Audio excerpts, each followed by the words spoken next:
Rome, Republic, Empire, Hegemony, Economics, the nation state, the West. All of these things have meaning to us, and also citizenship, which was the draw towards the Roman city, which was an engine and factory for creating westernized or Roman people. In the first instance of Western civilization point one, the Athenian to Roman civilization, trade and farming, and then the ideas of citizenship, which allowed people to own land and vote and take part in civil and military actions, was the driving force behind that civilization. But have we undervalued these things like citizenship and the city as an engine for westernisation and the production of more Western people? In Civilization Point West 2.0, the Western civilization from the last 5 to 700 years, the driving force behind it has been military expansion and fractional reserve banking. It was created by the Medici family, and rather than just simply law codes and a powerful centralised state, as in the Roman world, both in the Republic and in the represented by the Senate,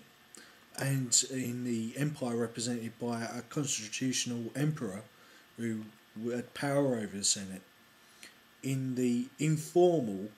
hegemony, which I would say is an informal type of empire, in the Western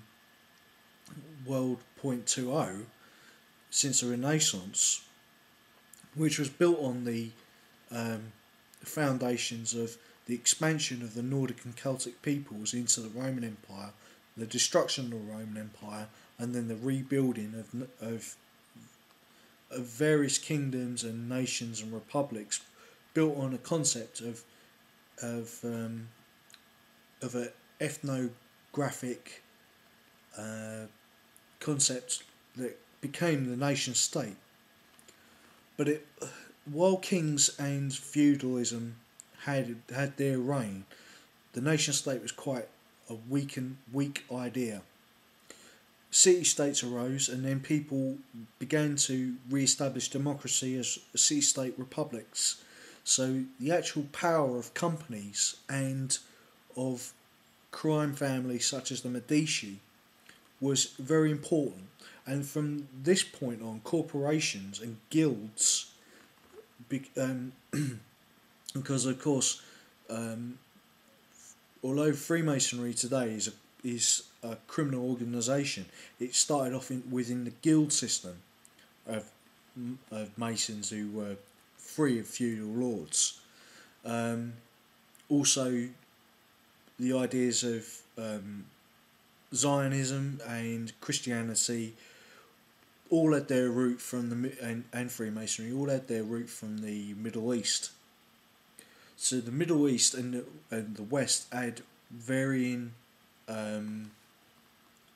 interactions, okay, which of course led to the Crusades. But the effect of companies in the Middle Ages was not quite as well recognised as in the Georgian times of the Dutch East India Company, the English East India Company, which led to the Dutch and British empires, and but the currents of religious and political intolerance, of course, which came from Christianity, Judaism, and then Islam and Freemasonry, which is of course Satanism, basically, had an extreme strong effect on the elites, the varying power elites of Europe. Christianity, of course, took on some of the old Roman learning and Roman world views of Epicureans, because of the rediscovering of Lucretius's book on the nature of things, which led to the scientific method. Okay, and also of the rediscovery of Epictetus, and which led to Stoic thought being put into Christianity, and the Stoic work ethic, the idea of rationality, and the development thus of two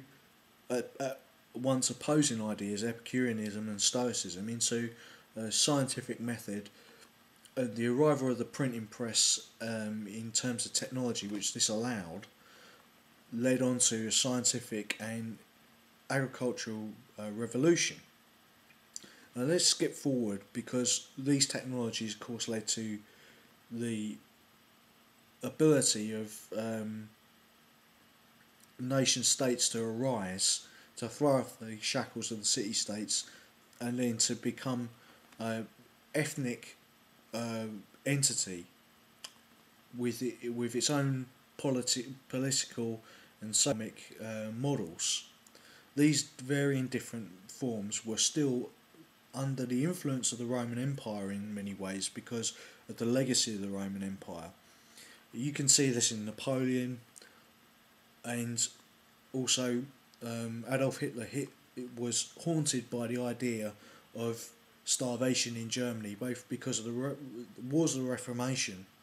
and the blockade of the other preeminent empire that based itself on the idea of the Roman Empire, the British Empire, during the First World War. And of course this led him ultimately to seek Lebensraum in Russia, which he didn't consider a Western empire, although it's sort of the cousin civilization of the West. Now, of course, Freemasonry and Judaism are mortal enemies, but they do have some. They did have some common ground in the fight against National Socialism, because the National Socialism, of course, in Germany wanted independence from the international financial elite and financial systems, which were controlled by Judaism and Freemasonry to some extent. In terms of that, I'm talking in terms of Britain's power elite before the Second World War was Freemasonry basically, and Judaism, and more importantly Zionism. After the Second World War, the university system of Britain and Germany swept away both the Nazis, the Freemasons for the most part, and Judaism. They gave the Israelis their own state and encouraged people to move out of Europe to Israel, and that was supposed to settle the entire problem. But of course, it's, as we know, it's set off a whole another problem with Palestinian nationalism, and of course the interweaving of problems with the Saudis and the arrival of neo-feudalism because of the Saudis, and they're vying against other Western crime families, and of course the Saudis supported the Bin Ladens who did 9/11, which led to two problems which have plagued the Western world up to now. That is the increased dependence of us on war and oil economies, and the link between the dollar and